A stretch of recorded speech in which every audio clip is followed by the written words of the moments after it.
नमस्कार. भूमंडळी श्रीराम या मालिकेमध्ये प्रभू रामचंद्रांच्या त्याग या गुणाचा आपण आज विचार करणार आहोत. प्रभू रामचंद्रांच्या जीवनामध्ये असे अनेक प्रसंग आहेत की जे त्यांनी त्याग केलेला आहे.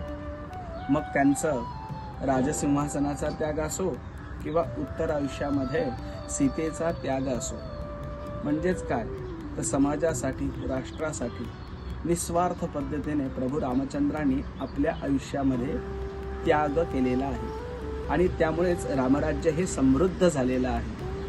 आणि त्याचाच जर आपण विचार केला तर आपल्या या कलियुगामध्ये सुद्धा छत्रपती शिवाजी महाराजांनी, संभाजी महाराजांनी, विनायक दामोदर सावरकरांनी केवळ आणि केवळ राष्ट्रहितासाठी सर्वस्वाचा त्याग केला आणि आपलं हे राष्ट्रीय स्वातंत्र्य निर्माण करण्यासाठी, देशाला समृद्ध करण्यासाठी त्यांनी आपलं आयुष्य पणाला लावलं.